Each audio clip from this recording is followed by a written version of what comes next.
Bueno, pues buenos días y muchas gracias a todos por la asistencia a esta conferencia de prensa en la que vamos a hablar de un clásico, que es el informe sobre los presupuestos iniciales de las administraciones públicas, informe recurrente, pero sin hacer spoiler, que se produce en un contexto este año pues un poco movidito, como sabéis, ¿no? También es, como es digo, la primera la primera conferencia de prensa en la que está presente Inés Olóndriz, la nueva presidenta de la AIREF, que estará acompañada, como suele ser habitual en estas presentaciones, en este caso por Esther Gordo, que es la directora de División de Análisis Económico, y por Ignacio Fernández Huertas, que es el director de Análisis Presupuestario. La secuencia será la habitual. Habrá una presentación inicial de la presidenta y posteriormente tanto la directora de Análisis Económico como el director de Análisis Presupuestario profundizarán un poco más en la información que se va a proporcionar. Y luego, pues como ya sabéis, la IREF, abriremos el turno de preguntas. Y ya sabéis que solemos contestar todas las preguntas que se hacen y tratamos de hacerlo de la mejor manera posible, siendo temas complejos como son. Quiero poner en valor, simplemente a modo de introducción, pues el hecho de que Inés, que se acaba de incorporar prácticamente apenas una semana, porque esta Semana Santa por el medio, pues ya desde el primer día está aquí con nosotros y sin más preámbulo, pues le doy la palabra para que nos haga su presentación. Muchas gracias. Gracias, Pablo, por la presentación. Buenos días, bienvenidos, bienvenidas. Sabéis que la transparencia y la comunicación son cuestiones esenciales para la IREF y yo os agradezco el interés y el seguimiento que hacéis de la institución. Quiero poner en valor precisamente los 12 años de vida que tiene la institución, en la que ha demostrado que con su independencia, sus análisis objetivos, análisis técnicos sólidos, se ha convertido en una de las IFIs de referencia a nivel europeo. Por lo tanto, nuestra responsabilidad es seguir manteniendo ese nivel de independencia, de transparencia y de rendición de cuentas. En ese sentido, y dentro del mandato legal que tiene la institución, hoy AIREF presenta el informe sobre los presupuestos iniciales de las administraciones públicas del año 2026. Es un informe que, como bien marca la norma, lo que tiene que hacer es valorar la adecuación de esos presupuestos a los objetivos fiscales del año 2026. Es un informe que veréis que lo que hace sobre todo es poner atención en las diferencias respecto al último informe, el último pronunciamiento de AIREF, que fue en octubre del 25, cuando emitió el informe sobre los proyectos y las líneas fundamentales de presupuestos. Y es un informe que lo que hace es actualizar las previsiones económicas y fiscales e incorpora toda la nueva información que se ha producido desde entonces. Estamos hablando desde las medidas que ha aprobado la Administración Central, como los presupuestos de las comunidades autónomas o las previsiones actualizadas de las distintas administraciones territoriales, así como también incorpora los datos de cierre de 2025 que publicó la Intervención General del Estado a finales del mes de marzo. Es un informe que se enmarca en un contexto nacional en el que seguimos estando en prórroga presupuestaria a nivel del Estado. Se sigue operando, la Administración Central sigue operando con los presupuestos generales del Estado del año 2023. En el caso autonómico, únicamente 9 comunidades autónomas han aprobado sus presupuestos. Las otras 8 a fecha de hoy siguen estando en prórroga presupuestaria y además estamos en un contexto en el que no ha habido una aprobación formal de objetivos fiscales, de manera que la única referencia que tenemos es la regla de gasto nacional que prevé la Ley Orgánica de Estabilidad Presupuestaria, que, como sabéis, no depende de la aprobación del Gobierno y del Parlamento, sino que es la que se determina en el informe de situación de la economía española. Esto en el contexto nacional. Luego tenemos un contexto internacional que verdaderamente es muy complejo, que está marcado por todas las incertidumbres que se derivan del conflicto bélico en Oriente Medio, que además está llevando a un shock energético, y además también tenemos el impacto de los aranceles en el comercio internacional. Todo este entorno macroeconómico está teniendo un impacto que hoy en día todavía es incierto en inflación y crecimiento, tanto a corto y medio plazo, y vemos que está llevado a España, pero no únicamente a España, también a los países del entorno europeo, a adoptar medidas para mitigar en cierta medida ese impacto. Eh, si analizamos el marco macroeconómico, AIREF lo que está haciendo en el día de hoy es revisar el crecimiento del Producto Interior Bruto en una décima a la baja, y por lo tanto lo que estamos previendo para este año es un crecimiento del 2,3%. Esta rebaja viene marcada principalmente por el entorno eh, macroeconómico que os acabo de contar, aunque es cierto que se mitiga en 0,14 puntos porcentuales de PIB por las medidas que el Gobierno ha adoptado para afrontar la situación derivada del conflicto. Es cierto que España mantiene una posición más resiliente que otras áreas, otros países eh, a nivel global, y eso se deriva de que cuenta con cuatro principales fortalezas: un fuerte dinamismo demográfico, luego un mercado laboral que se está comportando de manera bastante sólida, en parte debido a los procesos migratorios, en este caso de inmigración. Luego también sigue aportando valor todos los fondos Next Generation, la inversión pública, la vivienda. Eso siguen siendo elementos positivos, así como la tasa de ahorro y la mejor posición financiera tanto de hogares como de las empresas. Por el lado negativo, es cierto que la baja productividad en España sigue siendo un elemento estructural que limita el crecimiento potencial de la economía. Toda esta desaceleración en el contexto global que lleva esta rebaja ligera del PIB, ahí tenemos que ser muy cautos y conscientes de que todavía no hemos podido incorporar, porque todavía no tenemos análisis de cómo este conflicto, cómo esta situación geopolítica está afectando a otras áreas geográficas, especialmente a Asia. Eso todavía no está incorporado, pero si visteis ayer el pronunciamiento del Fondo Monetario Internacional, pues más o menos estamos alineados.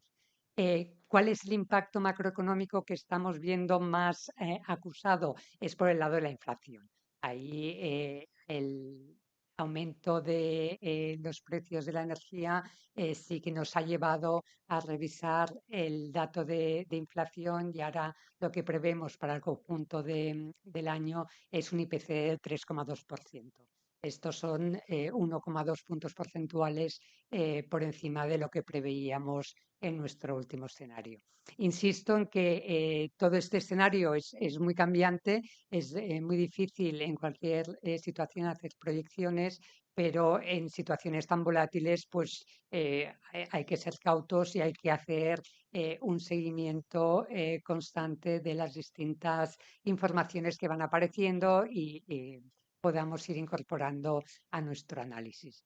Esta situación macroeconómica al final se traslada, se traduce tiene un impacto en la situación, en la posición fiscal de España, que ahora comentaremos, y por eso es necesario que también las administraciones públicas que supervisamos, o sea, no únicamente AIREF como supervisora, sino también las administraciones públicas que son supervisadas, pues hagan un seguimiento y vayan tomando las medidas que consideren necesarias para poder reconducir la situación, puesto que el margen fiscal en España no es muy elevado.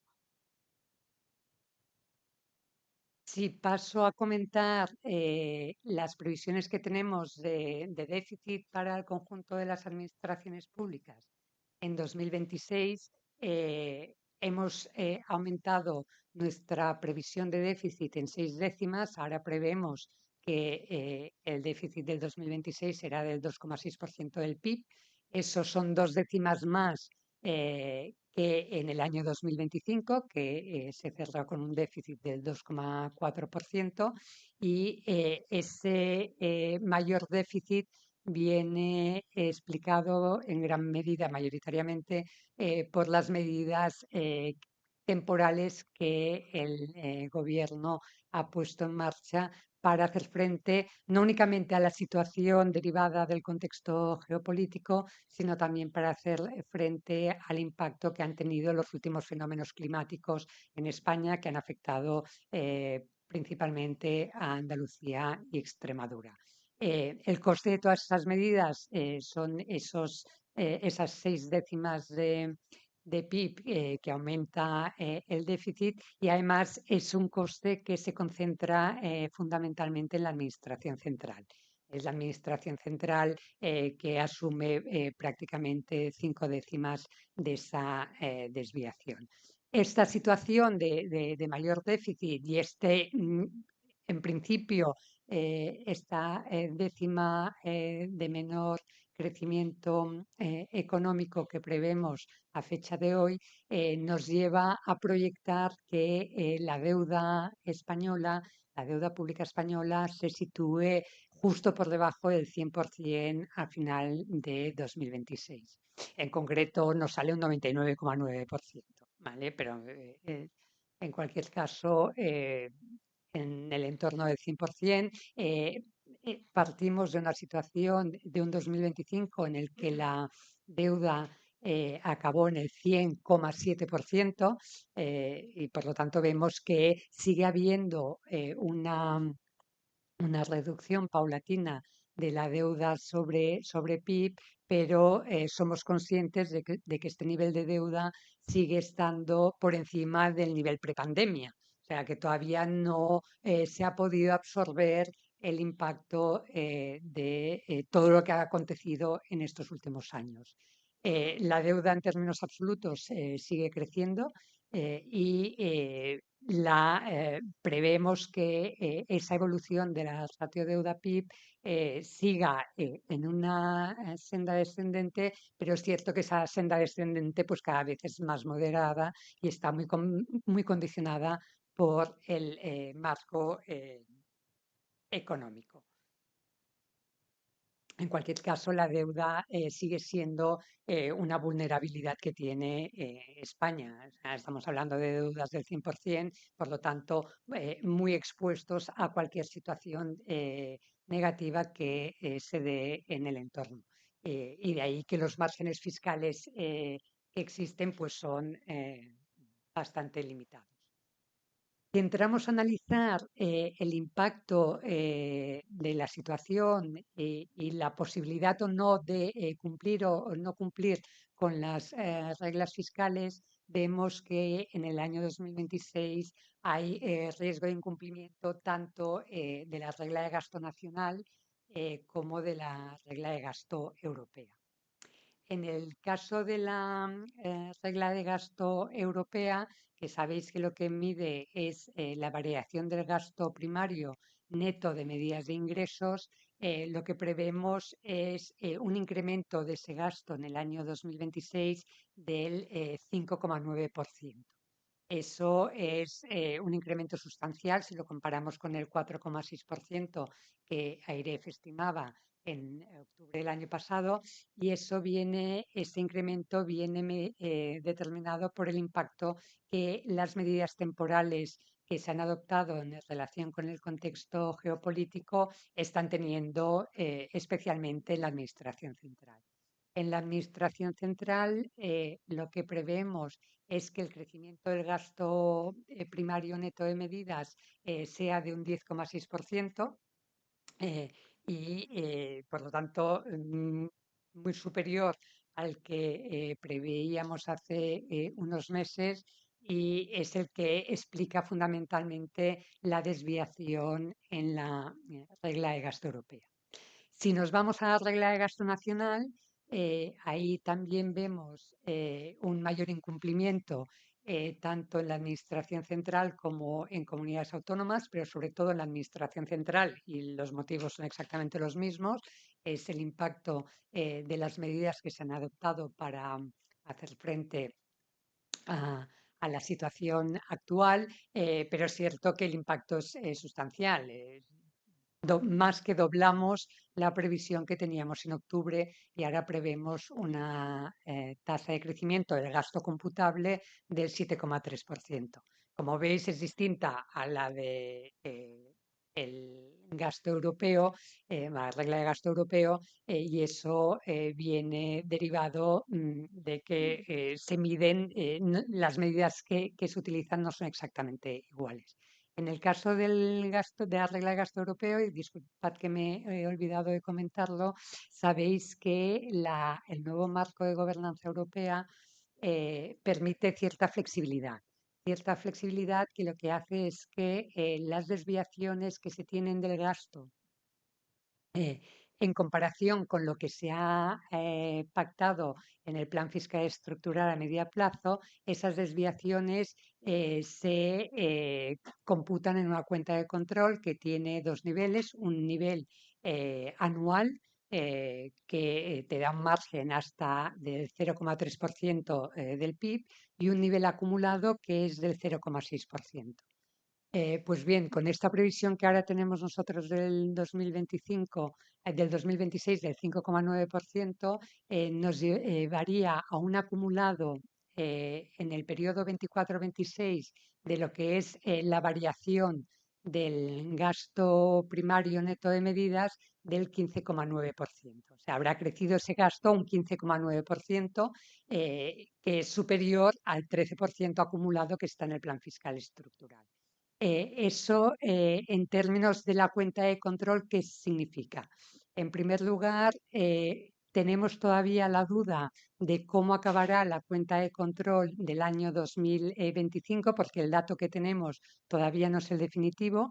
Nosotros en AIREF estimamos que habrá una desviación en esa cuenta de control, porque, como os decía, el límite es del 0,3% del PIB, pero nos vamos a ir al 0,4. Insisto que esa cifra no es definitiva, y una décima arriba, una décima abajo, cualquier supuesto que hayamos tomado que no esté en línea con el resultado final, pues puede llevar a una desviación, pero en cualquier caso, a fecha de hoy nos sale una desviación en la cuenta de control anual del 2025, y lo que sí que tenemos claro es que va a haber una desviación en la cuenta tanto anual como acumulada en el año 2026. Una cuenta de control acumulada que ya se nos va a un punto porcentual en términos de PIB. Como os decía, tenemos la regla de gasto europea. Yo sé que esto a veces es un poco difícil de comprender. Una regla de gasto europea que valora la situación con unos determinados parámetros. Luego tenemos la regla de gasto nacional, no son perfectamente comparables y eso dificulta en cualquier caso tanto el seguimiento como la supervisión y lo dificulta tanto para IREF como para las entidades supervisadas. eh, pero bueno, nosotros estamos haciendo el seguimiento de las dos y lo que sí que tenemos valorado es que en el caso de que España cumpliese con la regla de gasto nacional, se necesitaría adoptar medidas por importe de 6 décimas de PIB. Y en el caso de que se cumpliese esa regla de gasto nacional, que es del 3,5% del PIB, en ese caso sí que la traslación a la regla de gasto europea lo que supondría es que ya no nos saltaríamos la cuenta de control acumulada, aunque el crecimiento del gasto primario neto de medidas seguiría estando por encima del crecimiento acumulado que aparece en el plan fiscal estructural. ¿Vale? Lo digo por enmarcar un poco eh, el análisis de la regla de gasto bueno, que tiene su complejidad. Ante esta situación, AIREF, y lo veréis en el informe, sigue con las recomendaciones sobre todo al Ministerio de Hacienda, pero no únicamente al Ministerio de Hacienda. El Ministerio de Hacienda es, en primer lugar, mejorar la coordinación para garantizar el cumplimiento de la regla de gasto europea para el conjunto de administraciones públicas. Sabéis que la regla de gasto europea está definida a nivel de todo el General Government, o sea, de todo el conjunto de las administraciones públicas. No está detallada por subsectores, pero para cumplir con la regla europea es necesario que todas las administraciones públicas estén bien alineadas. Y entonces consideramos que el Ministerio de Hacienda tiene ahí que reforzar los mecanismos de coordinación. También consideramos y recomendamos que, por un lado, vuelva a publicar la evolución del gasto computable, que es el que se utiliza en la regla de gasto nacional, que mensualmente retome las publicaciones mensuales que estuvo haciendo hasta el año 2019 y que empiece a publicar mensualmente también información para poder hacer un seguimiento de la regla de gasto europea. Luego también, tanto al Ministerio de Hacienda como a todas las comunidades autónomas, porque antes no lo he dicho, pero prevemos que todas las comunidades autónomas, prácticamente, excepto una, incumplan la regla de gasto nacional, pues que también tomen medidas para cumplir con esa regla de gasto nacional en 2026. Y esto también aplica a determinadas corporaciones locales que veréis identificadas en el informe, para las que también detectamos un incumplimiento de la regla de gasto nacional. En el caso del subsector local, sí que tengo que decir que en general hemos mejorado la previsión que tenemos para el conjunto del subsector. Creemos que la variación del gasto computable bajará hasta el 2%. Esto tiene que ver con el hecho de que el crecimiento de determinadas inversiones viene financiado por fondos de otras administraciones públicas o del propio plan de recuperación, ¿vale? Y entonces ahí tener claro que el incumplimiento de la regla nacional se focaliza en la administración central, también en comunidades autónomas, aunque de manera más moderada, y en algunas corporaciones locales, pero no a nivel del subsector local. Siguiendo con el tema precisamente de las corporaciones locales, que hemos detectado que hay algunas que están en una senda de incumplimiento de la regla de gasto nacional, pues también recomendamos que los órganos de tutela de las comunidades autónomas hagan un seguimiento más exhaustivo o presten más atención a la evolución de la ejecución presupuestaria de estas corporaciones locales, pues también para ver si se consigue que al final las desviaciones desaparezcan, sería lo ideal, pero si no, como mínimo que se vayan minorando. Y por último, tanto al Ministerio de Hacienda como al Ministerio de Economía reiteramos la necesidad de formalizar un convenio con la AIREF para el suministro periódico de información y el establecimiento de protocolos de intercambio de información, pues para que entre ambos ministerios y la AIREF, pues para que nosotros también a la hora de actualizar las previsiones fiscales pues podamos contar con información más sólida.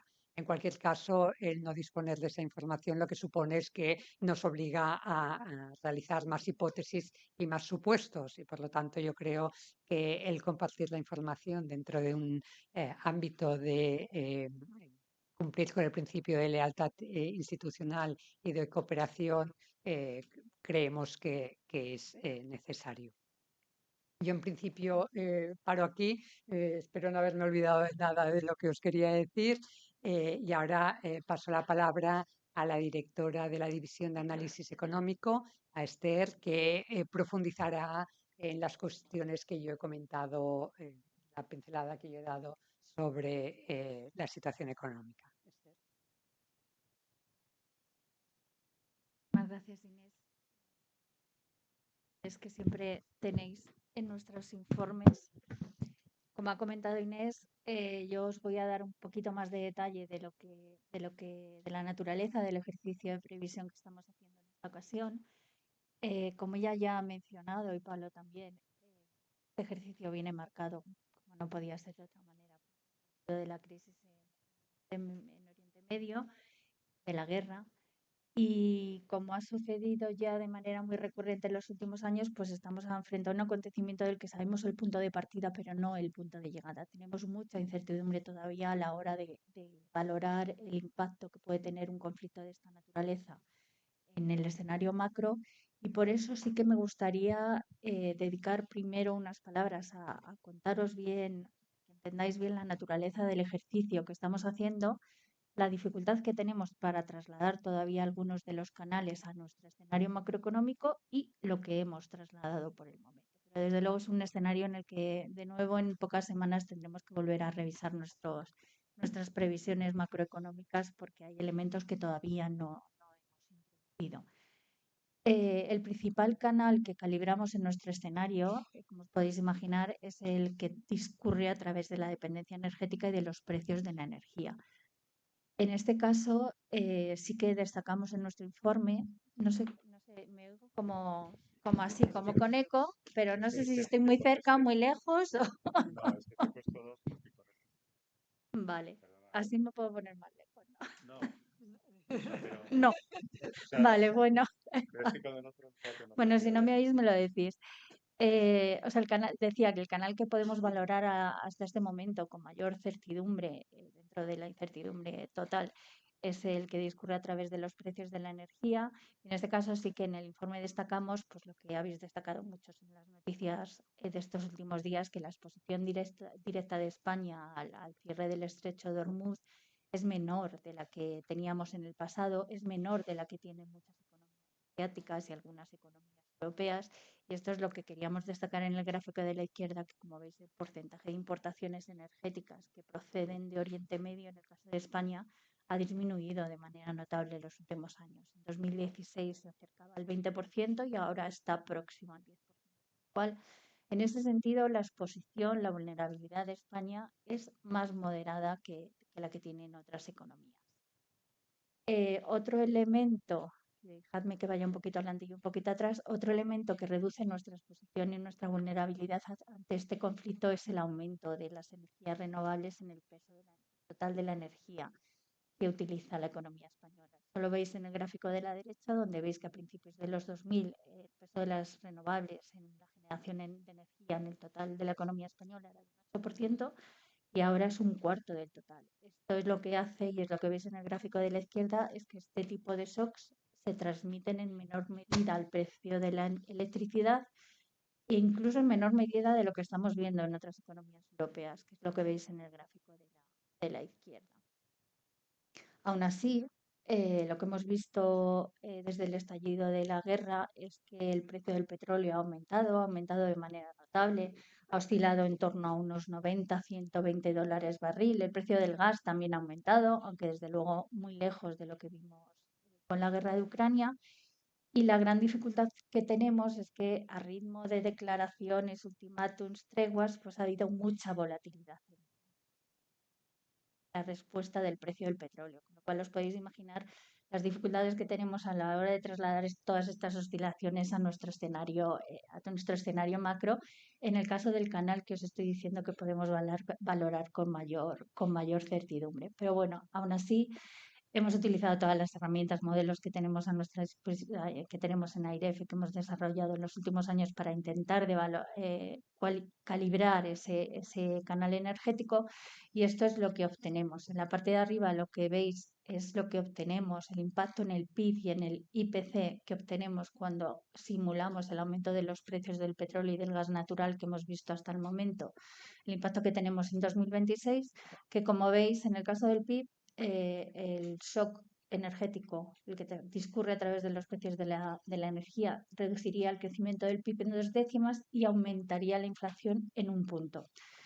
Esto se ve compensado en parte, como ha comentado Inés, por las medidas que ha adoptado el Gobierno, el Plan Integral de Respuesta a la Crisis en Oriente Medio, a través de reducciones de impuestos, aumentos de bonos eléctricos, térmicos, etcétera.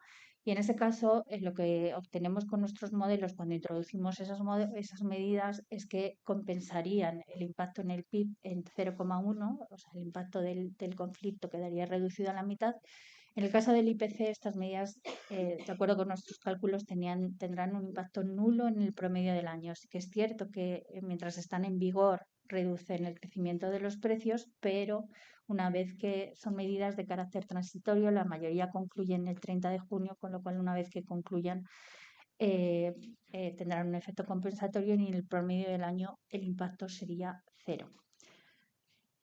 ¿Qué es lo que no llevamos a nuestro escenario macroeconómico? Bien, como sabéis, en el caso de AIREF, a diferencia de otras instituciones, nosotros no hacemos previsiones del entorno económico global.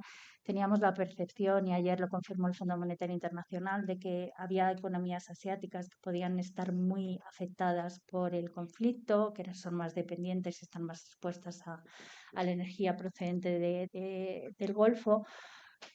Pero no teníamos esa información y nosotros no hacemos previsiones para el resto del mundo. Con lo cual, hasta ayer que el Fondo Monetario Internacional no publicó sus escenarios, no hemos tenido una idea de por dónde podían ir las revisiones del entorno global. Con lo cual, es un escenario en el que incorpora una actualización parcial y que tendremos que volver a revisar en las próximas semanas de cara a nuestro informe de mayo.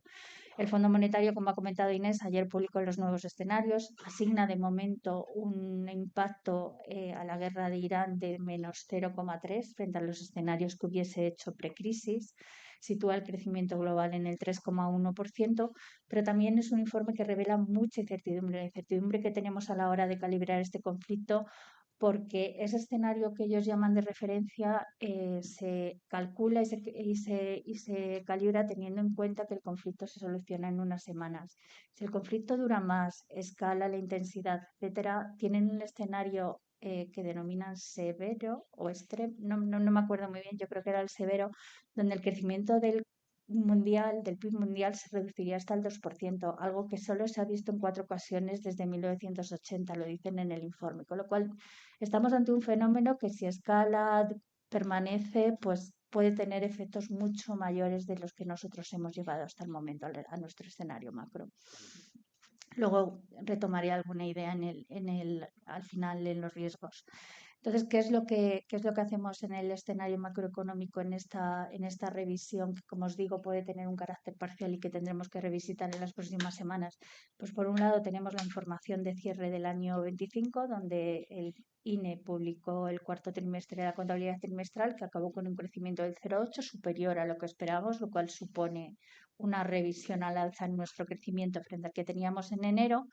Por otro lado, tenemos una coyuntura, y de nuevo dejadme que vaya adelante y atrás, tenemos una coyuntura que en los primeros compases del año parece que está mostrando cierta desaceleración, incluso antes de que estallase la guerra de Irán. Ya veíamos que el crecimiento del PIB, algunos indicadores estaban desacelerando, lo veis tanto en la síntesis que hacemos con nuestro modelo MIPRED de un conjunto de indicadores, como en el de la derecha, donde veis que el PMI, que es un indicador que guarda una correlación bastante alta con el PIB, con el crecimiento del PIB, pues en el caso de la economía española se ha desacelerado de manera notable, y situándose en tasas, en crecimiento, bueno, en niveles, estos niveles similares a los de otras economías, por supuesto, por encima de los que tiene Francia, que estaría en zona de recesión según este indicador. Pero bueno, sí que vemos que en el primer trimestre, ya incluso antes del conflicto, los datos apuntaban a cierta desaceleración del crecimiento, con lo cual esto es lo que llevamos a nuestro escenario macro, con una contribución de menos 0,1 puntos porcentuales a nuestro crecimiento. Luego tenemos los supuestos exógenos, las 2 décimas que os he comentado ya antes, la compensación de 1 décima que obtenemos con las medidas, con lo cual nuestra previsión se queda por el momento en el 2,3%, pero como os he dicho en distintas ocasiones, es algo que tendremos que revisitar en las próximas semanas. Y en el cuadro de la izquierda, como siempre, veis el detalle de nuestras previsiones, y lo que más destaca es la revisión que hacemos en el caso del IPC, en la inflación. La llevamos al 3,2%, es una revisión de 1,2 puntos porcentuales frente a lo que estimábamos en enero. La mayor parte viene por el impacto de la crisis, pero también veíamos que a finales del año anterior y comienzos del año pues, ha habido cierta resistencia a la baja de otros precios, fundamentalmente los precios de los servicios, algunos alimentos, con lo cual revisamos también al alza por ese lado. Aún así, sí que pensamos que la economía española tiene todavía palancas sobre las que sustentar un crecimiento por encima del 2%. Aquí voy a ir rápido porque no hay nada nuevo frente a valoraciones que ya os hemos hecho en anteriores informes. Pero desde luego la afluencia de inmigrantes sigue siendo uno de los principales factores, sigue sorprendiendo al alza. En el 25 recibimos flujos migratorios que se aproximaron a las 600.000 personas, y para 2026, en este contexto de política migratoria de Estados Unidos cada vez más dura, conflictos bélicos, pues esperamos que todavía es un factor que va a seguir. Esperamos cifras muy similares a las del 2025.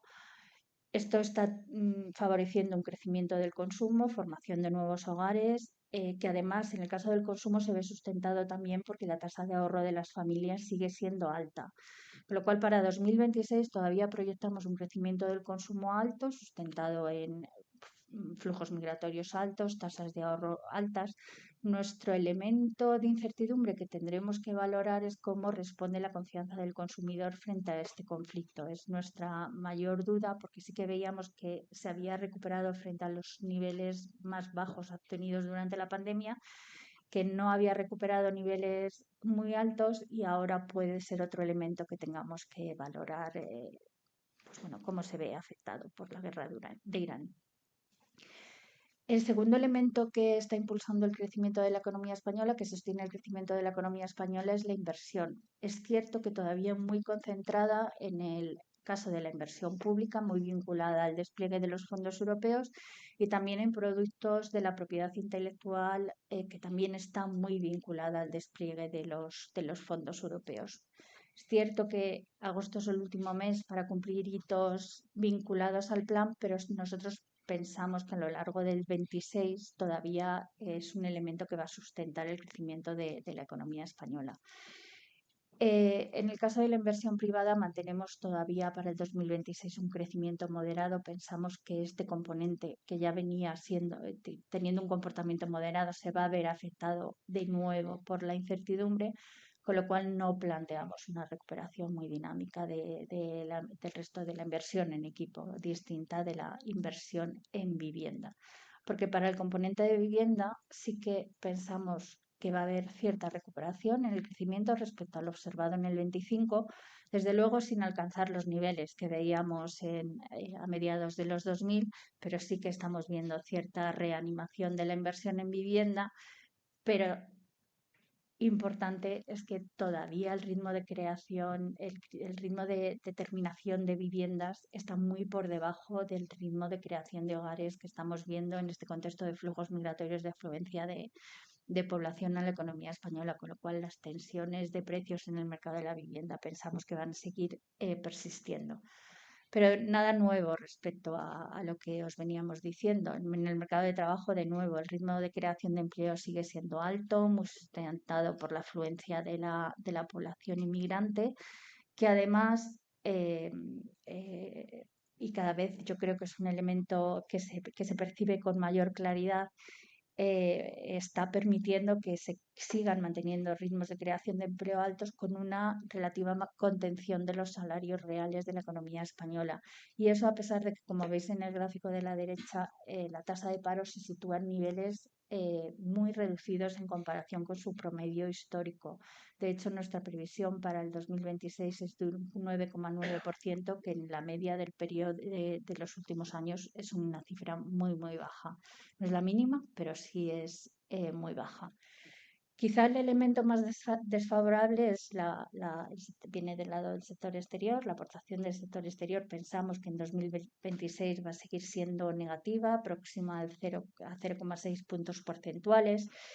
Sí que es cierto que seguimos viendo que las exportaciones de otros servicios siguen relativamente fuertes, pero en cambio las exportaciones de bienes siguen muy, muy moderadas en un contexto en el que los aranceles por parte de Estados Unidos han bajado tras la sentencia del Tribunal Supremo, pero todavía siguen siendo mucho más altos de lo que veíamos en el pasado, con lo cual el escenario apunta y el conflicto de Oriente Medio pues apunta a mayor fragmentación del contexto global y también de debilidad de nuestros principales socios comerciales. Europa parecía que se recuperaba, pero ahora las previsiones del BCE vuelven a situar el crecimiento económico en Europa en cifras relativamente moderadas, lo cual es una cosa que no ayuda al dinamismo de nuestras ventas de bienes al exterior. Y el segundo elemento que nos lleva a explicar esta contribución negativa es el dinamismo del turismo. Es cierto que el turismo ha alcanzado niveles extraordinarios, pero en términos de tasa de crecimiento y contribución al crecimiento cada vez es menor. Y aquí tenemos la gran incertidumbre sobre cómo va a afectar el conflicto al movimiento turístico en fronteras. Por un lado, se argumenta que la inestabilidad en Oriente Medio en algunos países del Mediterráneo próximos a Oriente Medio, puede reconducir flujos turísticos hacia destinos como España, que pueden considerarse más seguros, pero no es menos cierto que lo que estamos viendo de momento son dificultades de muchas compañías aéreas para acceder a combustible, cancelaciones de vuelos, aumentos de costes, con lo cual, y luego por otro lado tenemos que valorar el impacto de la crisis en los precios y en la renta a nivel global, con lo cual vemos que puede haber elementos que se compensen y que no ayuden mucho a que sea un buen año turístico a nivel global. Y ya la parte última de riesgos, de manera muy breve, hay muchos canales que todavía no estamos calibrando. Por un lado, no sabemos calibrar la intensidad y la duración de un conflicto de esta naturaleza. Y es un conflicto por el estrecho de Hormuz, circulan muchísimas materias primas importadas que pueden ocasionar problemas, cuellos de botellas en la producción industrial. Esto lo ilustramos en nuestro apartado de riesgos porque hemos hecho una simulación con las tablas input-output de qué supondría la imposibilidad de acceder a la energía de Oriente Medio durante un año en una cantidad del 10% de la energía que procede de Oriente Medio, el 30%, el 50%. Y como veis, las simulaciones de las tablas input-output pues nos dicen que sí, que estamos menos expuestos que en el pasado, somos menos vulnerables que en el pasado, pero aún así todavía tenemos una dependencia alta de los países de Oriente Medio, con lo cual la imposibilidad de acceso, y si no lo pudiésemos sustituir por otras fuentes de energía alternativa al petróleo de Oriente Medio, es decir, si el canal de Hormuz permanece cerrado durante mucho tiempo, pues los impactos empiezan a ser notables en el caso de España y en el caso de otras muchas economías. Son simulaciones sujetas, como siempre, a muchas cautelas, porque estamos suponiendo que se restringe el acceso a la energía de Oriente Medio y no hay sustitución por parte de otros proveedores, que no hay liberación de reservas estratégicas, que sí se ha hecho en los primeros momentos de la crisis, pero desde luego es ilustrativo de que nos enfrentamos a un fenómeno que puede tener implicaciones fuertes, implicaciones intensas para el crecimiento económico global y para el caso de la economía española. Otro canal que no estamos calibrando, que no estamos llevando todavía a nuestras, también los datos que vemos son muy inestables, a nuestros escenarios es el canal financiero.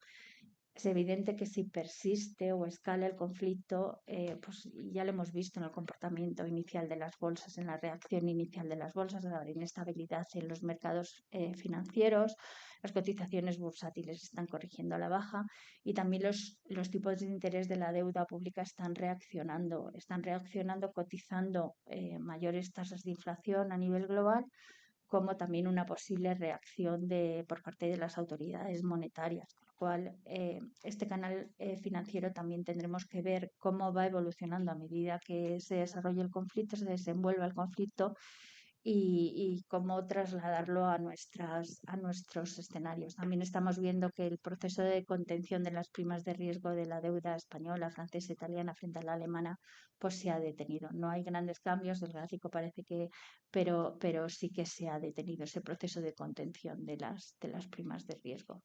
Y otros canales que tendremos que valorar, pues es el impacto en precios, bueno, infinidad de cosas que no hemos trasladado todavía por la incertidumbre, pero que nos llevarán desde luego a revisitar nuestra previsión en las próximas semanas. Y con esto pasa Ignacio. Bueno, muchas gracias. Pasamos a profundizar un poco en el análisis del escenario fiscal. Como ya hemos referido anteriormente, la IREF prevé que el crecimiento del gasto primario neto de medidas de ingresos, es decir, a efectos de la regla de gasto europeo, excederá en 2026 los límites de la cuenta de control anual y de la acumulada.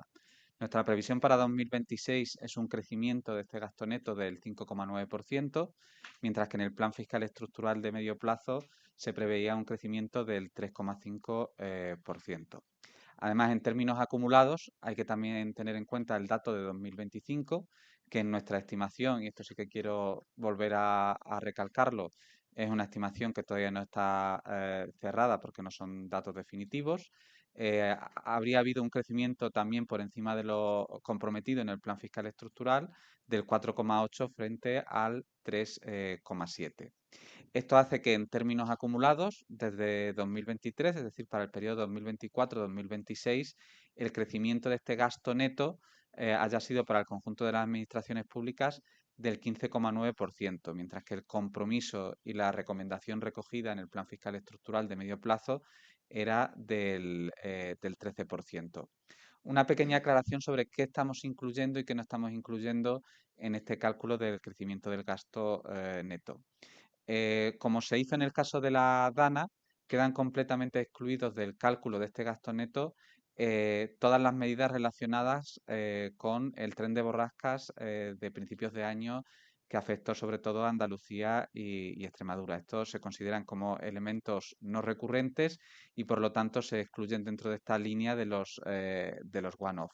Sin embargo, sí que están incluidas las medidas de respuesta a la crisis en Oriente Medio, de igual forma que en el pasado han estado incluidas las medidas de respuesta a la guerra en Ucrania. Por supuesto, esto estamos tomando como referencia los criterios que se han seguido en ejercicios anteriores, pero digamos que aquí la última palabra está en manos de la Comisión Europea, que deberá ratificar digamos, estos criterios a la hora de contabilizar las medidas y los one-off. Y en este sentido, por eso, el dato de 2025, aunque sí que tengamos los datos de cierre en contabilidad nacional, es decir, esa línea que vemos en el cuadro de empleos del total de las administraciones públicas, sí que es un dato cerrado, igual que el de intereses, pero el resto, como es el caso de la contabilización del impacto del desempleo cíclico, de los one-off o de las propias medidas discrecionales de ingresos, pues debe ser todavía ratificado y es una estimación todavía propia de la IREF. Por lo tanto, como vemos, las tasas de crecimiento se sitúan claramente por encima de lo que sería el compromiso del Plan Fiscal Estructural de medio plazo, pero es cierto también que el marco fiscal europeo cuenta con ciertos elementos de flexibilidad precisamente para absorber ese tipo de desviaciones que puedan ser de carácter coyuntural. Concretamente, anualmente hay una cuenta de control en el que se ve la desviación que se ha producido en ese año y que para 2026 nosotros estimamos en un punto del PIB y por lo tanto estaría por encima del límite previsto en la normativa europea, que es de 3 décimas de PIB. Además, también se mide en términos acumulados precisamente para incorporar una visión de medio plazo y no únicamente del año, sino de todo lo que es el periodo de vigencia del plan fiscal estructural de medio plazo. Y en ese caso, el límite que establece la normativa europea de desviación sería de 6 décimas de PIB.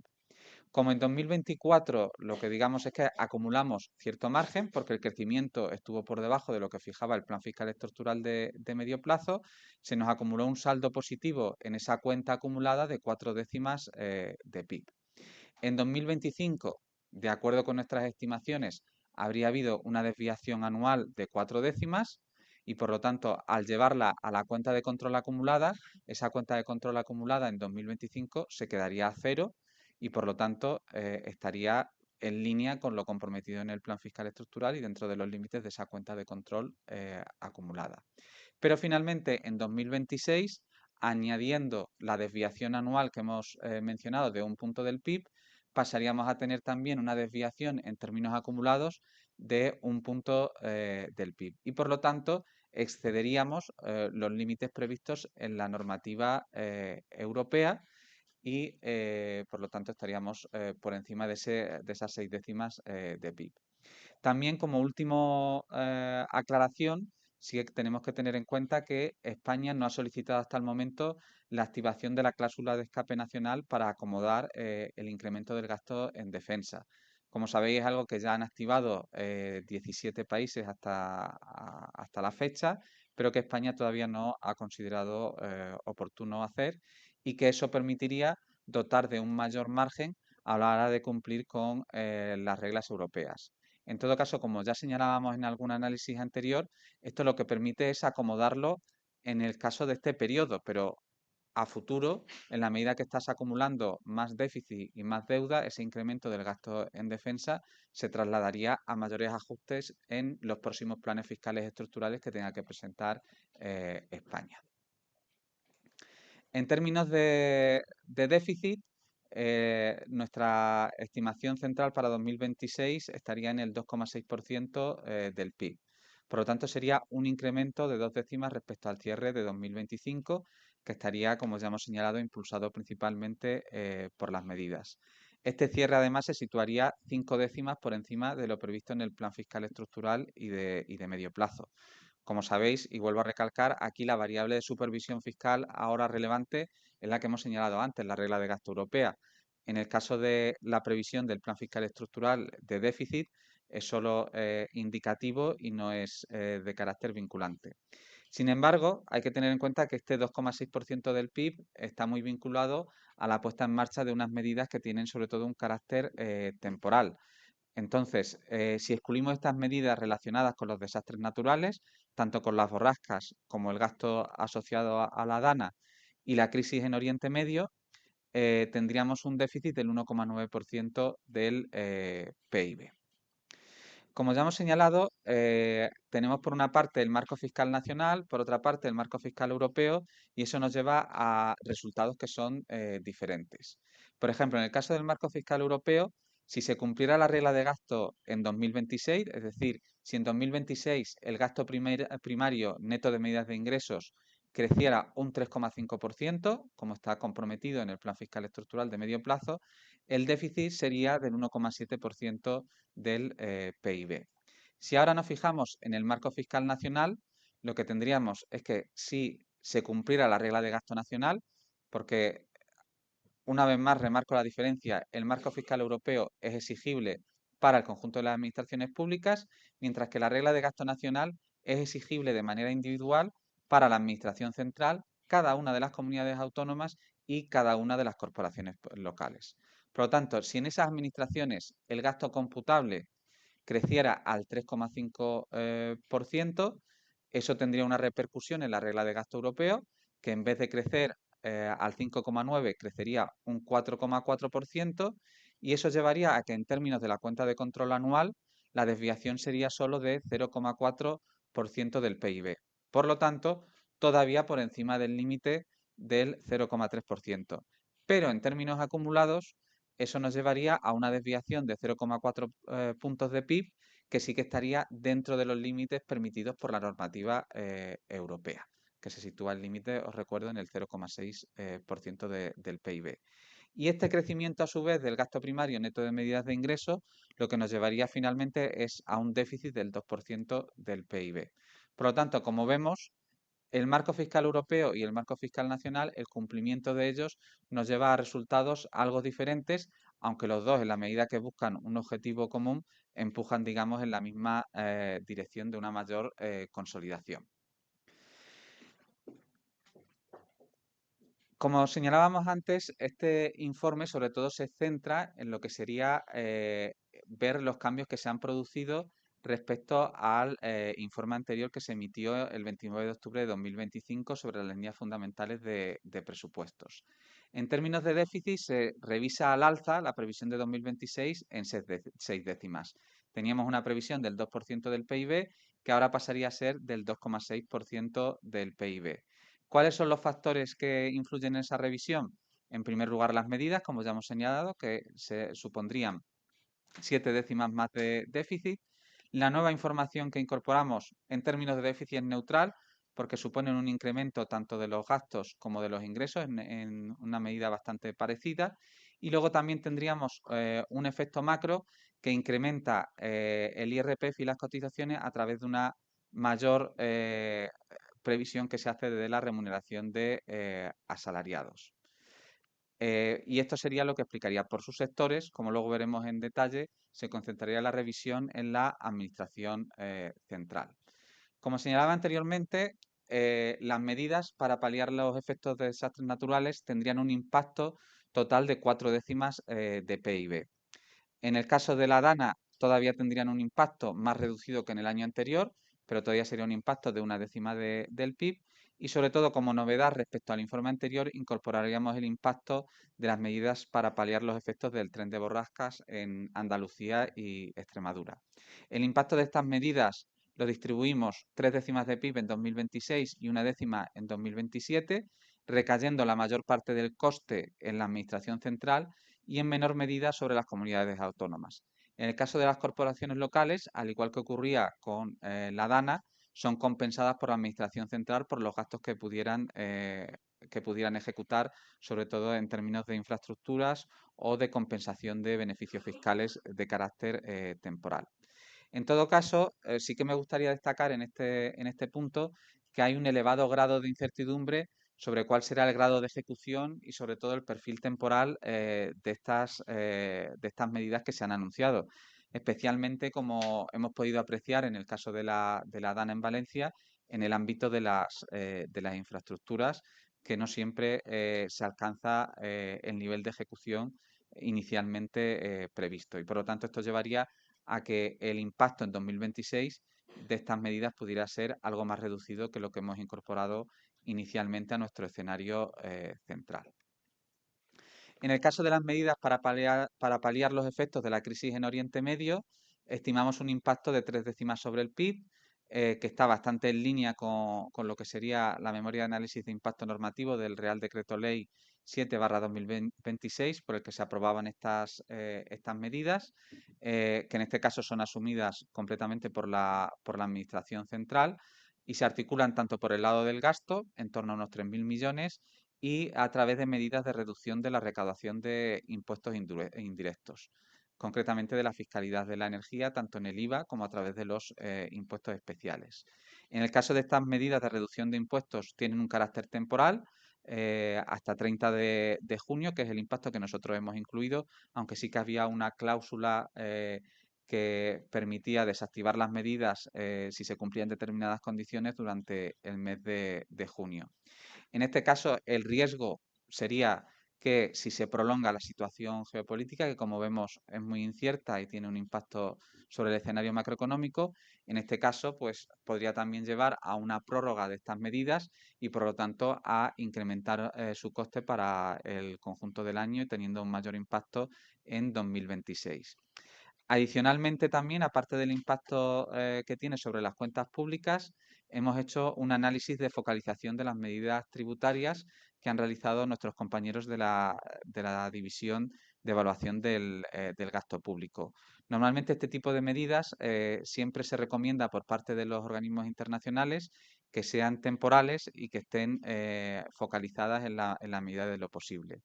Lo que nosotros deducimos del análisis de las reducciones de impuestos es que suponen un alivio fiscal más significativo para los hogares de menor renta, pero que en términos absolutos son los hogares de mayor renta los que reciben un mayor importe porque también tienen un mayor consumo, concretamente en este caso de energía y calefacción.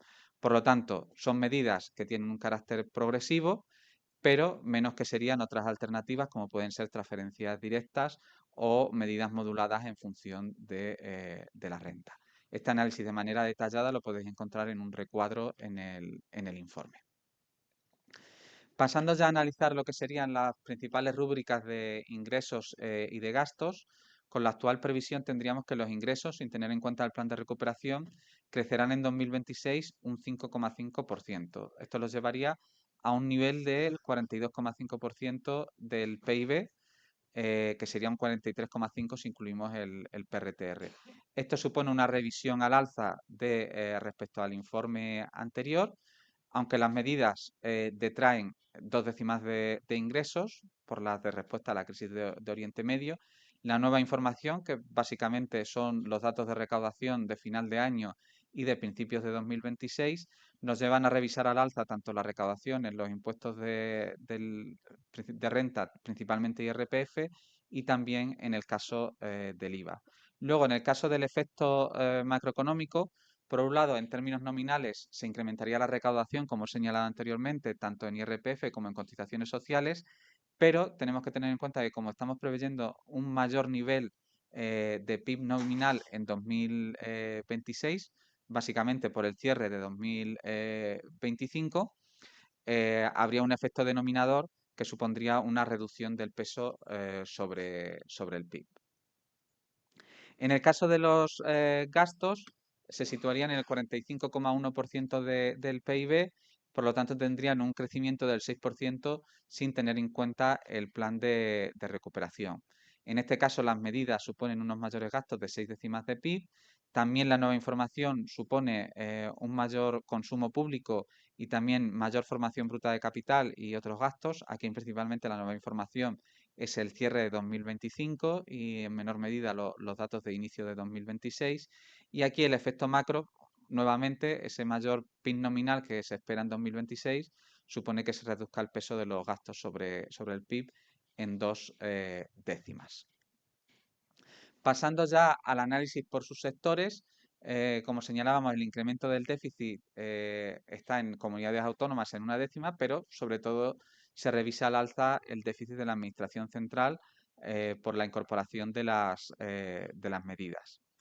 Además, tenemos un desglose que, como siempre recuerdo, es una estimación propia de la AIREF del gasto primario neto de medidas de ingresos, en lo que vemos que, salvo las corporaciones locales, todos los subsectores se sitúan por encima de esa referencia del 3,5% del plan fiscal estructural y de medio plazo.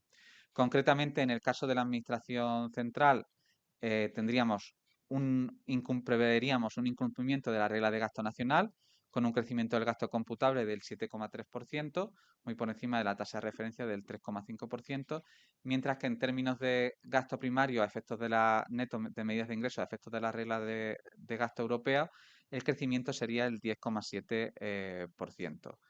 También supondría una revisión al alza del déficit por la aprobación de las medidas, aunque se ven compensadas parcialmente, en este caso, por el incremento en la previsión de recaudación. En el caso de la Administración central, el cumplimiento de la regla de gasto nacional, es decir, el crecimiento del gasto computable del 3,5%, reduciría el déficit hasta el 2% del PIB. En el caso de los fondos de la Seguridad Social, se reduciría hasta un 0,2% del PIB la previsión de déficit. Hay una mejora en la previsión de las cotizaciones sociales, como he mencionado anteriormente, que se ve parcialmente compensado por la nueva información que eleva sobre todo el gasto en pensiones para este año, en el que revisamos un poco al alza el incremento del número de pensiones y también levemente el efecto sustitución. Para las comunidades autónomas se incrementa el déficit hasta el 0,1% del PIB, lo que viene explicado sobre todo por los gastos extraordinarios derivados de las inundaciones en Andalucía.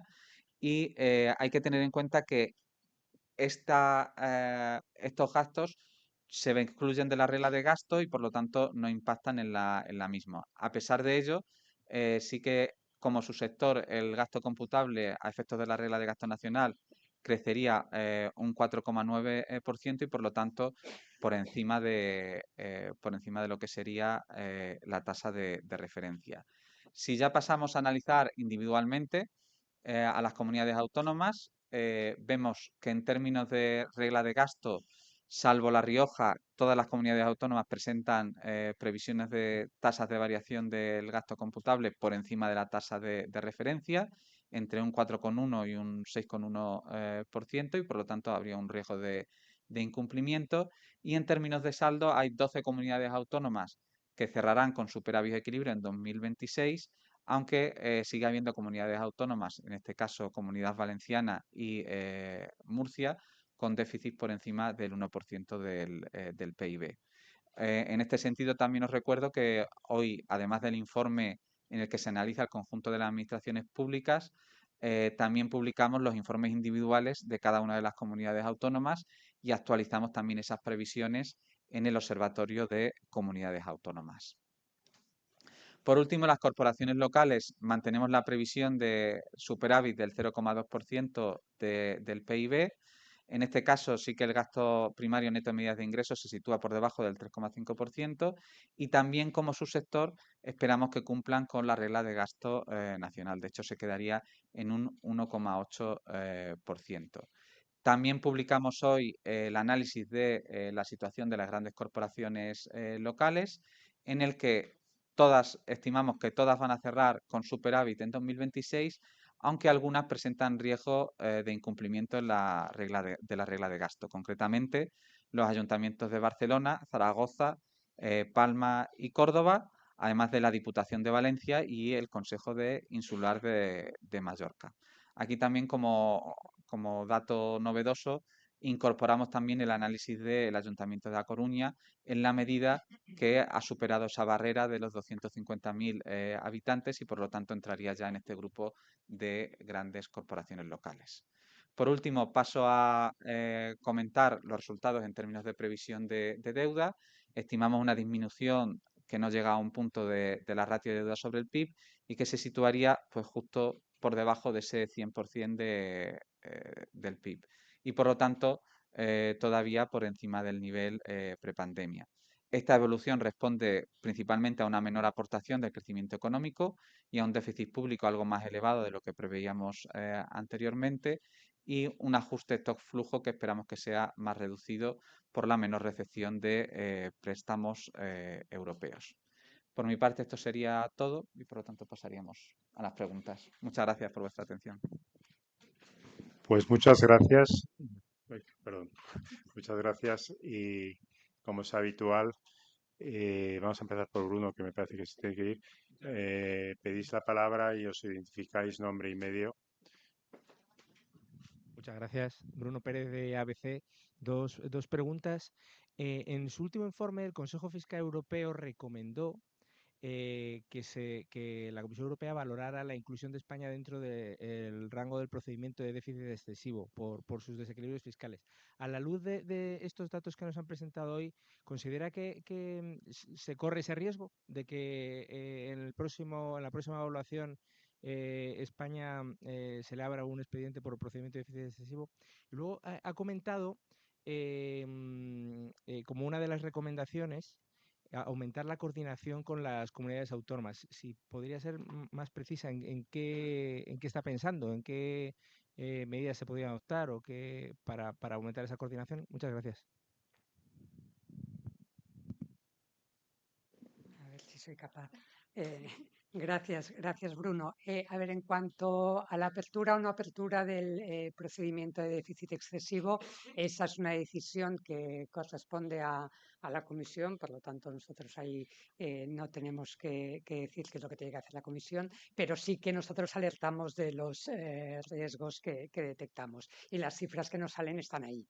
¿Vale? Es cierto, e insisto, que el dato del 2025 todavía no es definitivo y que además en este escenario, con independencia del 2025, que nos falta que publiquen los últimos detalles, pero que en este momento tan incierto tenemos que hacer muchas suposiciones que al final pues se pueden confirmar o no se pueden confirmar. ¿Vale? Entonces, yo creo que es todavía prematuro, habrá que ver, me parece que es en el mes de junio cuando la Comisión analiza estas cuestiones, pero es verdad que las cifras, al menos para el año 2026, apuntan a un incumplimiento.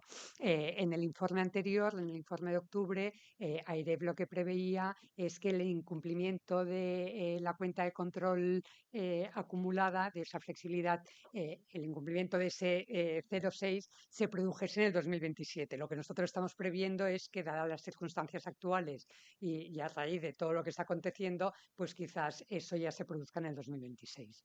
¿Vale? En cuanto a la segunda pregunta de coordinación de comunidades autónomas, ¿Qué mecanismos se podrían... pero ¿qué he dicho yo? Perdona, porque ahora cuando me dices que yo he comentado coordinación, o sea, las recomendaciones? la primera recomendación, vale. Pero lo he entendido bien. Sí, pero es que no, es para yo también enfocar un poco lo que te voy a explicar. O sea, nosotros la primera recomendación es que el Ministerio de Hacienda tiene que hacer una mayor coordinación con comunidades autónomas y también con corporaciones locales, o sea, con todas las administraciones públicas para el cumplimiento de la regla de gasto europea. ¿Qué pasa? Que la regla de gasto europea está definida a nivel administración pública global. No está aunque nosotros hemos hecho el ejercicio de cuál sería la variación del gasto primario neto de medidas de cada uno de los subsectores, el plan fiscal estructural no dice. Las comunidades autónomas tienen que, entonces, ahí al final España tiene que responder por el conjunto del país. ¿Vale? Entonces, ¿qué medidas de coordinación? Pues las que también se tienen que hacer para el cumplimiento de la regla de gasto nacional, es decir, enviar esas señales de alerta en el Consejo de Política Fiscal y Financiera, por ejemplo, decir, oiga, aquí estamos ante una situación en la que podemos incumplir como país, responsabilidad es de todos, evidentemente cada uno en su nivel, y por lo tanto a ver qué medidas tenemos que decidir. Algunas serán individuales a nivel de comunidad autónoma o de corporación local. Corporaciones locales preocupa menos porque el subsector está saneado, o algunas medidas a nivel de administración central. El órgano natural de coordinación con las comunidades autónomas es el Consejo de Política Fiscal y Financiera, y es ahí donde se deberían debatir estas cuestiones. No sé si con esto te he contestado. Sí. Perfecto.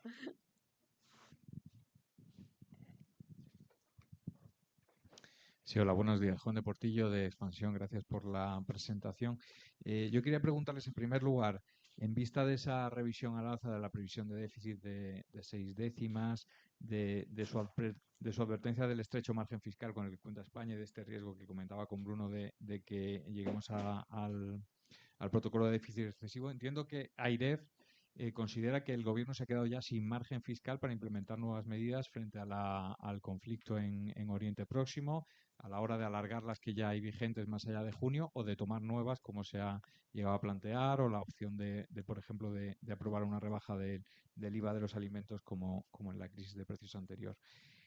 Relacionado con esto, me gustaría saber un poco ese ajuste de 6 décimas de PIB que han planteado, cuándo y cómo debería acometerse y hasta qué punto consideran que sería clave contar con unos nuevos presupuestos ad hoc para 2026 que permitan reconducir esta situación. Y más allá del informe, me gustaría preguntarles, ¿el Gobierno encargó a la AIREF un segundo examen sobre el sistema de pensiones y el coste público, que fue controvertido después de los cambios de criterio sobre el examen del año pasado, que la anterior presidenta llegó a calificar de injerencia? Me gustaría saber con qué criterio se va a llevar a cabo ese examen, si se va a llevar finalmente a cabo en junio como estaba previsto y cómo lo enfoca. Gracias. De acuerdo, Juan, gracias. En cuanto al margen fiscal, cuando nosotros decimos que el margen fiscal es limitado, es que estamos analizando es que no me sale ahora la palabra en castellano, la global picture, el escenario, es que a veces me pasan estas cosas. Entonces, no tenemos que olvidarnos cuál es el nivel de deuda de España. Sigue estando en el 100%, prevemos un ligero decremento, seguimos estando por encima de los niveles de prepandemia. El plan fiscal estructural comprometido con la Unión Europea es de una moderación de esa deuda, pues porque el pacto de estabilidad y crecimiento marca el 60%, evidentemente no es eso, y en ese sentido hay poco margen fiscal. Es decir, sí, es que es muy delicado este tema porque la situación es muy volátil, la situación cambia y además no únicamente afecta a España, también está afectando a todo el entorno, a todo el entorno no únicamente europeo, sino también global. Entonces, si se adoptan nuevas medidas para combatir la crisis, nosotros lo que consideramos es que esas medidas tienen que estar muy focalizadas, ser muy temporales, precisamente para evitar que la deuda se vaya acumulando de tal medida que ya no estemos en una posición del 100% y bajando, sino que ya haya un cambio de escala, ¿vale? Que nosotros en estos momentos no lo prevemos, pero que sí que hay que estar muy atentos. De ahí que todas las administraciones públicas tienen que estar haciendo un seguimiento de la situación, porque los márgenes, a ver, siempre hay algún margen para hacer cambios, pero son menores y estamos en la posición que estamos. De ahí que se van a poder tomar más medidas. Eso, que se tomen medidas o no se tomen medidas, corresponde al Gobierno y al Parlamento. O sea, ahí nosotros no tenemos nada que decir, pero sí lanzar el mensaje de que hay que ser muy consciente porque esas medidas si no se toman otras medidas en sentido contrario, van a llevar a un aumento de la deuda y, por lo tanto, eso puede llevar a tener que hacer más ajustes en el futuro. La deuda no desaparece por arte de magia. Ese es el primer punto. El segundo punto, me comentabas si esas 6 décimas de desviación, si para ello sería adecuado o conveniente unos presupuestos generales del Estado del 26. Contar con presupuestos en tiempo es muy importante porque es lo que orienta la política económica. Es cierto que la legislación española te permite operar en prórroga presupuestaria, pero no es lo ideal. No es lo ideal. En una situación como la actual, pues aún dificulta más esa política económica. Es verdad que el crecimiento español hasta ahora está siendo bastante sólido y que la recaudación en los últimos años ha crecido mucho y eso es lo que te permite, dices, bueno, no tengo presupuestos, pero oye, los ingresos me funcionan, pero esto no es una condición que se te vaya a perpetuar a largo plazo y entonces tener unos presupuestos siempre es mucho mejor que ir en prórroga presupuestaria. ¿vale? Y en cuanto al tema de la seguridad social, es cierto que hubo fricciones con el gobierno en el pasado, pues porque AIREF consideró que se estaba menoscabando la independencia de la institución y AIREF insistió en que eso no podía ser y que se tenía que actuar de otra manera. Finalmente el Ministerio de Inclusión, Seguridad Social y Migraciones eso lo ha comprendido y de hecho ayer en el Consejo de Ministros se aprobó el encargo a AIREF de hacer un estudio, que es lo que AIREF considera que puede hacer y tiene que hacer, un estudio para ver el impacto del gasto en pensiones en la sostenibilidad de las finanzas públicas. El encargo se aprobó ayer, nosotros nos alegramos de que finalmente hayan entendido que se tiene que preservar la independencia de la AIREF. Nosotros ahora iniciaremos el plan de acción. Es cierto que el plazo para presentar el estudio es el 1 de junio, pero vamos a cumplir con ello.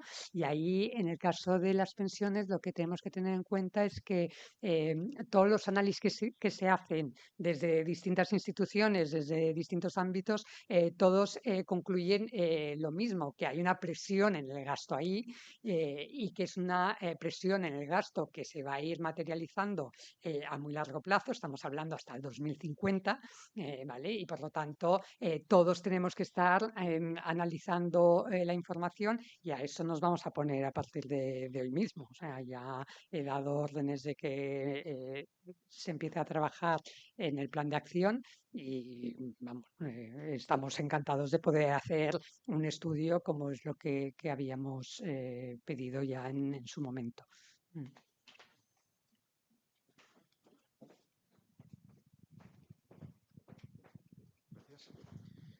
Una pregunta que es recurrente en Por esta favor, sala. te Ah, identificas, perdón, que es que no os conozco todavía y perdón. para... Mi nombre es Fernando Valls de La Vanguardia. Vale. Una pregunta recurrente, le decía, es el incremento del gasto en defensa, que no ha habido una mención simplemente. ¿Qué le parece, qué escenario dibuja en los próximos años con este compromiso con la OTAN? Yo sobre el gasto en defensa le voy a pasar la palabra a Ignacio, que tiene más información que yo. Bueno, nosotros hemos ido incorporando a nuestros escenarios el incremento del gasto en defensa y de hecho en el informe de octubre de 2025, si recordáis, había un recuadro en el que transparentábamos, digamos, nuestras previsiones de gasto en defensa, asumiendo ese compromiso de incremento de hasta el 2,1% del gasto que es hasta ahora lo que se ha comprometido el gobierno. En este sentido, lo que hay que tener en cuenta es cómo opera el gasto en defensa en términos de contabilidad nacional, que como sabéis, primero se registra o lo vamos a ver en un incremento en términos del gasto presupuestario, de ejecución presupuestaria, pero su traslado a contabilidad nacional se va a realizar de manera diferida en el tiempo porque se produce cuando se entrega listo para su funcionamiento ese equipamiento militar. Y por lo tanto, las inversiones que se están iniciando o que se iniciaron en ejercicios recientes, veremos su impacto en contabilidad nacional en los próximos años. Y ahí lo cierto es que, como ya hemos señalado en otras ocasiones, pues precisamente nos falta información para saber cuál es ese calendario de entregas de los programas especiales de modernización de la defensa que se están iniciando. Lo que sí es cierto es que, teniendo ya los datos de cierre de ejecución presupuestaria de 2025, vemos un incremento notable respecto al cierre de 2024 del gasto en términos presupuestarios y eso, como decía, se irá trasladando en contabilidad nacional. ¿Cuál es nuestra previsión en términos de contabilidad nacional? Nuestra previsión en términos de contabilidad nacional es que en 2026, en términos, estoy hablando en este caso COFOG, que es distinto a los términos de la OTAN, sería alcanzar en 2026 un 1,2% del PIB. Y nuestra estimación, porque el dato definitivo de cierre del 25 no lo conocemos en términos de la clasificación funcional hasta noviembre de 2025 sería del 1,1. Y a partir de ahí una senda ascendente que es la que recogemos en ese recuadro del pasado informe y que, bueno, actualizaremos, aunque ahí no creo que haya cambios sustanciales, cuando publiquemos el informe en mayo, en el que ya actualizaremos todas nuestras previsiones de medio plazo.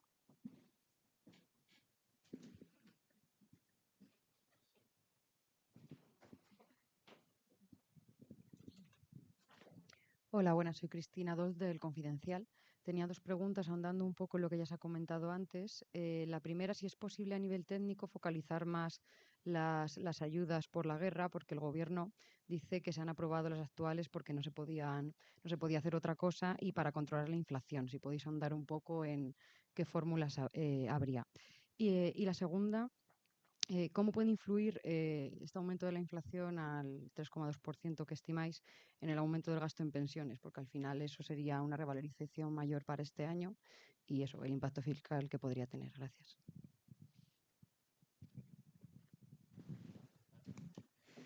Bueno, en cuanto al tema de la focalización de las medidas, como sabéis, la IREF no entra sobre lo que es la decisión de cuáles son las medidas que se deben o no, a no adoptar. Sí que podemos hacer una valoración de cuál es el impacto en términos redistributivos que tiene, y es lo que hemos hecho en ese recuadro. Lo que se ha implementado es una bajada de impuestos que tiene el impacto que he señalado antes. Es una medida de carácter progresivo, pero es cierto que hay otro tipo de actuaciones, como puede ser una transferencia directa o algún tipo de modulación, o a modularlos por vía renta, que daría una mayor progresividad a esa medida.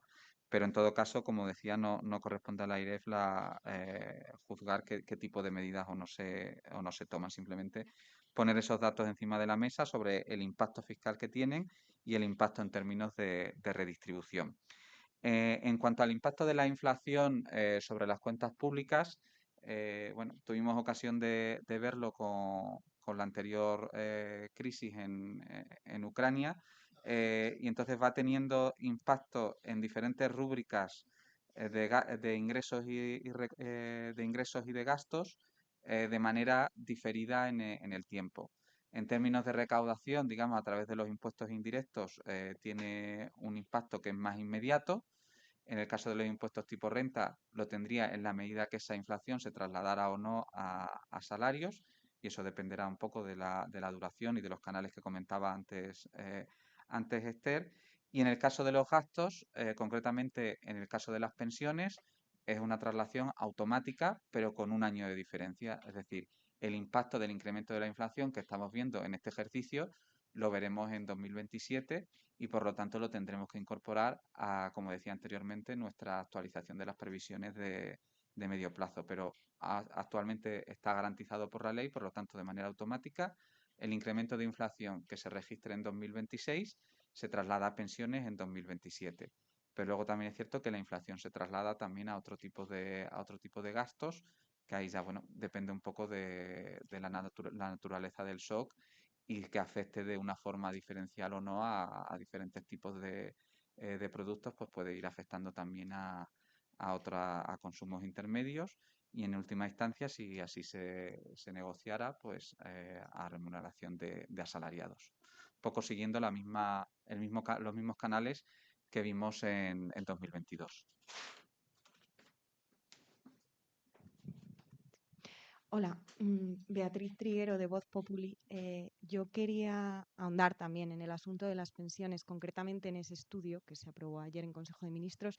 Si nos pueden explicar, sobre todo, cuál es la diferencia en términos prácticos que existe entre lo que se solicitaba antes y lo que se va a hacer ahora.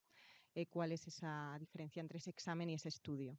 Y luego también sobre pensiones, me parece que Ignacio ha comentado que se preveía, o sea, contemplaba un aumento mayor del número de pensiones. No sé si lo he entendido bien, pero bueno, si nos puede ampliar información sobre esto. Gracias. Bueno, empiezo por la segunda. La revisión ha sido muy pequeña, creo que ha sido del 1,2 al 1,3 en el número de pensiones. Es simplemente cogiendo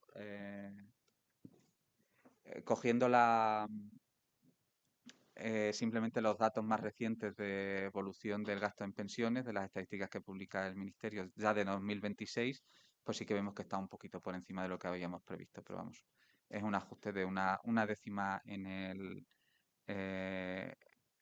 en el número de pensiones y 1/10 en el efecto sustitución. Normalmente descomponemos, como sabéis, el crecimiento del gasto en pensiones, el número de pensiones, efecto sustitución y en lo que es la propia revalorización. También, de hecho, en revalorización aumentamos 1/10 porque nuestra previsión era 2,7 y al final ha sido 2,8 la revalorización. Pero no hay nada. Y en cuanto a las diferencias del estudio, no entiendo muy bien la pregunta a qué te refieres. O sea, han explicado que ahora están más satisfechos con lo que se ha aprobado, ¿no? En Consejo de Ministros el examen respecto al examen que se solicitaba por parte de Seguridad Social sobre la sostenibilidad de las pensiones, ¿no? Claro, No sé si lo he entendido bien, pero nosotros sí. Nosotros como AIREF, nuestra ley marca muy bien lo que podemos y no podemos hacer. Podemos hacer informes que son estrictamente los que están marcados en nuestra ley orgánica. Podemos hacer opiniones que son a iniciativa propia, aunque también puede estar recogida en una ley, pero siempre reside la iniciativa en la AIREF. Y luego podemos hacer estudios que son, digamos, a iniciativa de otra administración. En este caso, en la medida en que no es un informe porque no estaba en nuestra ley orgánica, ni era a iniciativa propia, consideramos que ese Real Decreto era una injerencia en nuestra independencia porque nos estaba ordenando hacer algo y no por la vía habitual del estudio. En este caso, esto lo que nos va a permitir a nosotros ahora, como ha señalado la presidenta, es empezar a trabajar, que ya estábamos trabajando en realidad, en un plan de acción para realizar ese estudio y, por lo tanto, dejar claro cuál es el trabajo que vamos a elaborar para cumplir precisamente con la normativa y con ese encargo que nos realiza el Consejo de Ministros. Porque ahí sí que hay una diferencia muy, muy clara en la normativa, que es que nosotros tenemos obligación de hacer todos los estudios que nos encargue la Administración Central. O sea, no tenemos opción de decir que no. Pero sí que tenemos, en ejercicio de nuestra independencia, que hacer ese plan de acción que luego remitiremos a su vez al Gobierno y en base a ese plan de acción elaboraremos el estudio. Hola, buenos días. Soy Alejandra Alcise del Mundo. Quería preguntarle primero a Esther por un detalle que ha comentado de la inversión. Ha señalado que la incertidumbre derivada de la guerra podría volver a afectar las decisiones empresariales. No sé si tanto como para que este año vuelva a bajar por debajo del nivel prepandemia si excluimos la vivienda y la inversión en vivienda. Y luego le quería preguntar a la nueva presidenta si ya les han hecho el encargo del spending review que estaba pendiente y en caso de que el gobierno todavía no lo haya realizado, si creen que da tiempo a hacerlo con éxito. Y luego también le quería pedir una valoración de si cree que no haber contado con unanimidad parlamentaria en su nombramiento puede afectar de alguna manera su mandato. Muchas gracias.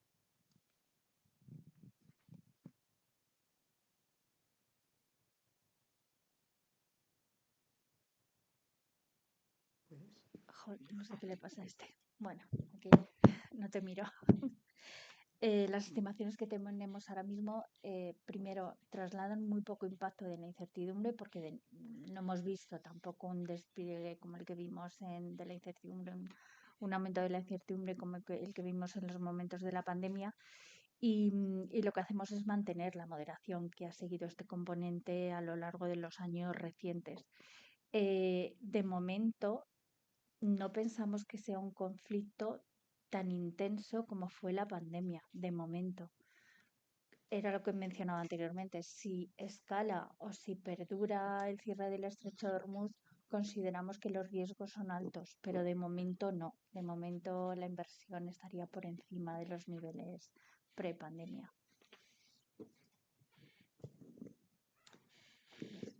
En cuanto a las preguntas, Alejandra, que me has dirigido a mí, en cuanto al encargo del spending, esperamos que llegue pronto, o sea, por conversaciones informales tiene que estar al caer.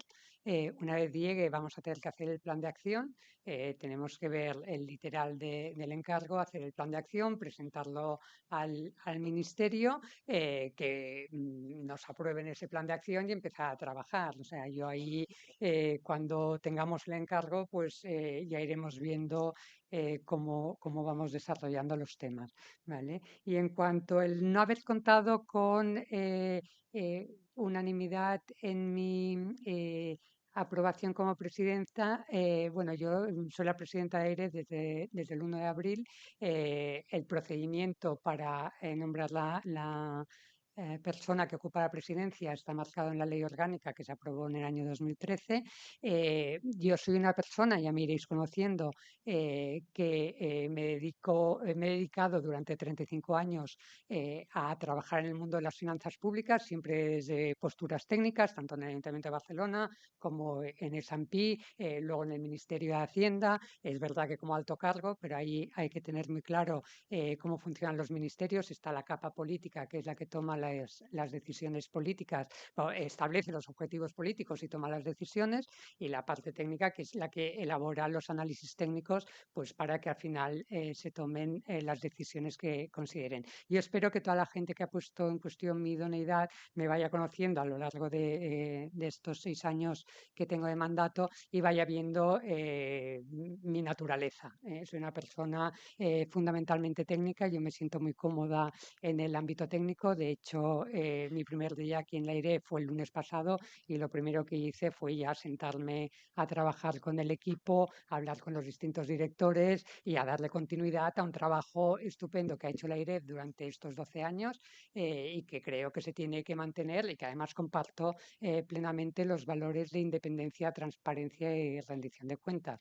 O sea, que hubiese sido mejor otro resultado de la Comisión de Hacienda, evidentemente lo hubiese agradecido, pero eso no menoscaba mi independencia ni mi manera de trabajar, que ya iréis conociendo y espero que pronto os deis cuenta de cómo soy, y además es que es como he operado toda mi vida, ¿vale? O sea que ese es mi interés, seguir velando por la sostenibilidad de las finanzas públicas en beneficio, pues, de todos, al final, en beneficio del país, ¿vale? Buenos días, Rosa María Sánchez, freelance.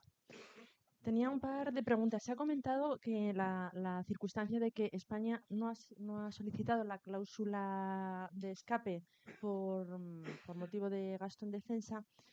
Y bueno, quería saber si, dado que con las cifras que nos han dicho, pues entraríamos en incumplimiento este año, tal vez, cuando se cierren las del año pasado también, no lo sé. Quería saber qué margen nos concedería invocar esa cláusula de escape a partir de ahora, qué margen para cumplir, ¿no? De cumplimiento de la regla fiscal europea.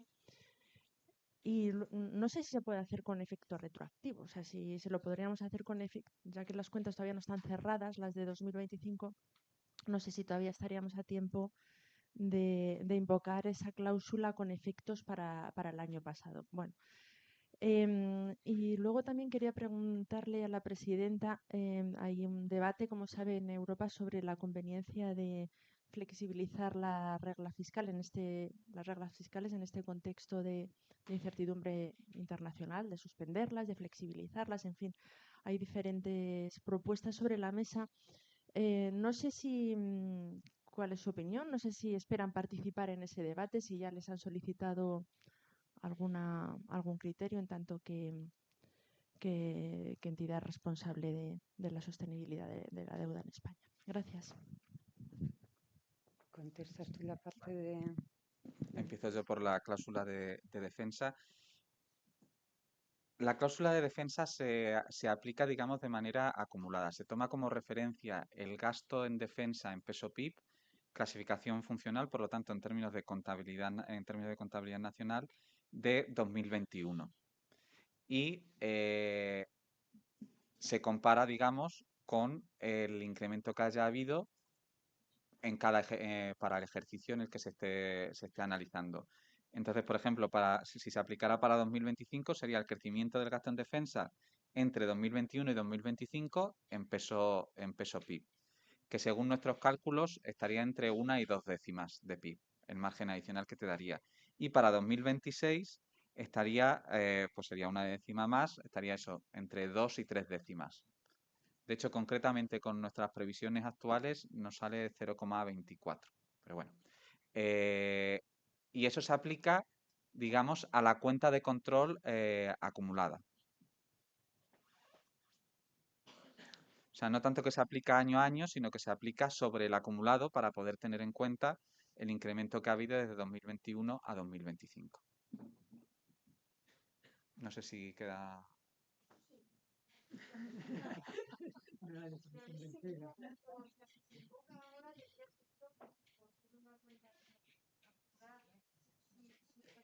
Sí, o sea, sí que se aplica, o sea, tiene efectos en ese sentido retroactivos, no desde, ni siquiera desde el inicio del plan fiscal, sino desde 2021, porque está diseñada así la cláusula de escape, porque se toma 2021 porque es el ejercicio cerrado antes del inicio del conflicto en Ucrania, cuando ya muchos países, incluido España, empezaron a incrementar sus gastos en defensa.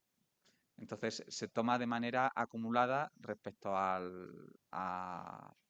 ese año, a ese ejercicio, al 21, y eso en el momento en el que lo apruebe el Consejo, la aplicación de esa cláusula de escape nacional.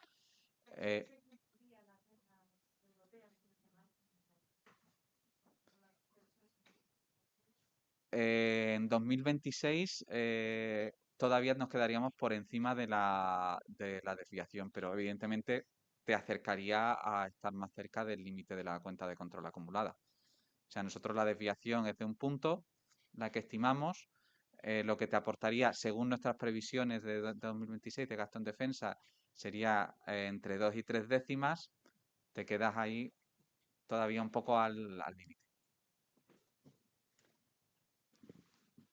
En cuanto a la pregunta que hacías sobre la flexibilización de las reglas fiscales, bueno, está claro que el entorno es muy volátil, muy incierto, muy cambiante. Yo creo que todavía es prematuro y entonces si en algún momento verdaderamente esto empieza a plantearse, pues AEREF realizará los informes que tenga que hacer en el momento procedimental que toque.